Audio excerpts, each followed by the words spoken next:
ya pini mage tango momiyo owinjo bed ni derepe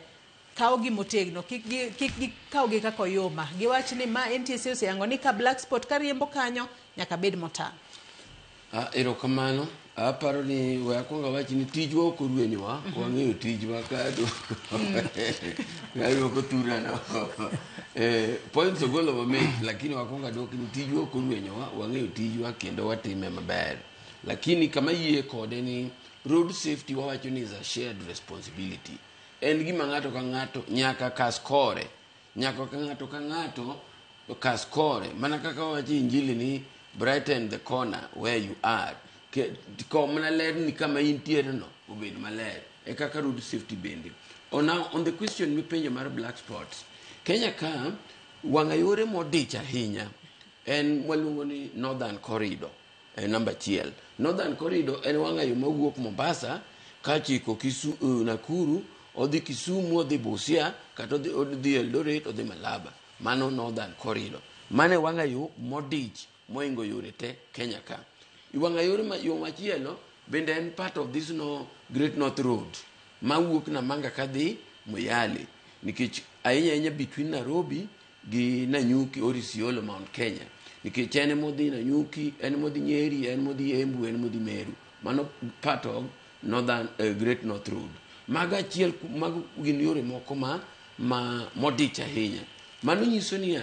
black spots kuonde ma siche timore ahinya nie wang'ayore go. Kuom ranyisi wang'eyo ni kikawo part of this Great North Road, Nithi Bridge, mano en kama ng'ato ng'eyo, of course ong'e ni Tharaka Nithi, okay, so wang'eyo ni Tharaka Nithi ne nigi ong'eyo machielo mwang'echa, lakini Nithi Bridge mana achiel kuom wang'ayore mong'e ni ang'owa ne atari ahinya nikech ang'o design kata kaka topography makanyo bedo. Aya, kikawo Mombasa Nairobi highway ento ena wang'ayo ma riski te, ma en ng'ato kariembe to nyaka bed abeda lat mamiyedwa no yawe. Koro mano en wang'ayo maka ng'ama riembe wang'ayo ma Nairobi kadhi Mombasa nyaka bed abeda alert throughout. Aya, wang'eyo ni Mai Mahiu Road ka kia Mai Mahiu chiko Narok embe ng'e ni embe en gi kuonde ma nikech generally en flat, koro temptation mar overspeeding nitiere. Aya, wang'eyo ni Nakuru Salga, wang'eyo Salga mane en achiel kuom wang'ayore mwang'eyo ni bende ok ber ahinya nikech topography odhi piny, koro yudo ka seche moko ng'ato nyalo accident bede mang'eny. Kinungi Nairobi kichiko Naivasha ka, mano bende en wang'ayo machielo mwang'eyo ni ok ber ahinya. Kidhi e Kenya ka kuonde moko kata kia kisichiko Migori but Kakrayo kona koigo kucha, maro kuonde ma bende ong'e ni seche moko black spots. Homabay kichiko Katitu ahinya kisechiko but kolweny gini ka, nikech kako en flat iyudo ka drepe tend to overspeed. Mano mana kuonde moko kidhi West Pokot kia Kitale chiko West Pokot, mano kuonde nikech steepness. Koro ok dang kwan gi duto, but ji ong'eyo kuonde ma ging'eyo ni kiriembe to nyaka ibed alert samoro, nikech en the topography mar piny kaka piny obedo, samoro en orido, samoro en very flat, koro gibiro mopogore opogore. Mano nyiso nang'o, nyaka wabed alert e seche duto ma wang'ie wang'ayore, mondo mi ok nika koro isekadho Mai Mahiu koro ichiko Suswa to koro en ang'we kede. Kendo kanyimaki ji ahinya jaromoga gi simbe kedigo ni wuora omaka ka wuona gi jogi to nikech wuoyo kod giko sitamri kata inde tim nango dobe nyaka lu chike mag apaya nyaka chike to gilu, lakini iwacho ni kigichaki tim, lakini gimaduong' ni nikech en very flat, koro yudo ka ng'ato dwa compensate time mano oketho ewi got kacha escarpment kacha, koro dwa nochul. So machiek ni wang'ayore wa nyaka wabede alert kuonde duto, but ng'eny most of our roads nitiere yudo ka nigi black spots nikech ang'o seche moko wang'a yore wa odiny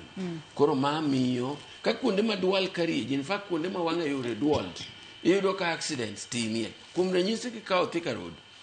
nature mar accidents mane Thika Road en yudo mana ni samoro en self involving ng'ato yudo accident kien samoro no ringo ng'we irititi to mondo yudo accident mar head on collision tin onge nikech en dual mano iyudo ka kaka Kenya medo dongo ka wang'a yore wa bedo dual biro yudo ka wa minimize a lot of accidents nikech ng'eny accident matimore Kenya ka gin head on collisions. To be nitiere gino ma NTSA timo ahinya nyate kindegi mago mag sikuku mar mondo mi wane ane kaka wa break the cycle mago mag medruok e masiche mag apaya ahinya nyate kindegi mago mag sikuku kachiel kod wach ni mogik nikech ang'eno kanga duok kodi engineer. So nitie gima watimo nadwa koni sani wasekelo watiyo kanyakla nyocha juma mokadho tich ariyo ma en Monday last week ne wan gi bura maduong' Utalii College mane wan gi stakeholders in the transport sector koro ne wal map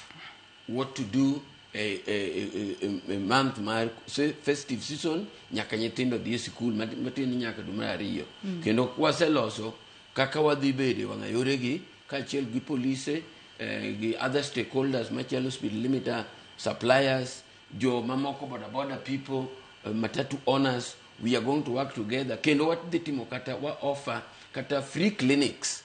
sani wadhi timo kata free clinics jo speed governors dwaro oswinjorego ni ka gachi nigi speed governor duoke ne ng'ama noketo nigo odhi cheko nigo nono mondo mini otiyo kata kan tiere wach moro otimne service wadhi timo bende watibro timo free clinics kata mane bus stations mondo wacheko ni cheka gachini wakoni gachini to waneno ka tires gurudumo rumo yie iloke nikech kane en kawaida to kwa makeyo to wabro konyi gi kawo number plate mondo midhi tim service e makare koro waketo activities mang'eny wadhi timo free clinics wadhi timo jo speed governors bende bidhi timo free services mondo mi okony matatu owners bende wakono mondo mi ensure ni kapok geche gi ochako wuoth drivers gi team self check mag geche gi team gi ng'eni geche ni kare tires ni kare ang'o gimoro amora ni kare mondo mi wapunguza wa break the cycle jo Kenya road agencies Kenya Kura Kera bende wan go kanyakla mondo ging'i kuonde mantiere black spots go kanitiere giminyalo tim kata tu make sure ni nitiere barriers mondo mi opog wang'ayo ge tim mago mondo mi wa break the chain mondo mi waduok masiche mag apaya piny otherwise kalungo tanyalo wacho ni anyalo kwayo jogewa ni wang beduru jorit mag ng'ato ka ng'ato let us be our brothers keepers ka inie wang'ayo samoro anatimo arito kora maber lakini nikech jwang'o kata yuotho okibedo you are careless on one way inyalo koso problem ne ji mang'eny koro wabeduru alert jo apiko wariwe kuru ing'e retito wariwa kuru reflectors warwa kuru helmet jo wuoth be uting' mana ja passenger chiel kik wa overload vieke geche jo geche un bende we kuru overload ji wapanguru wuoth chon wachak chon kik wakas korwa wabiro ka sa ose hinyore wapanguru wuoth chon then we obey the traffic erokamana engineer Okere Nyaroya Eliko Gode wachni mogik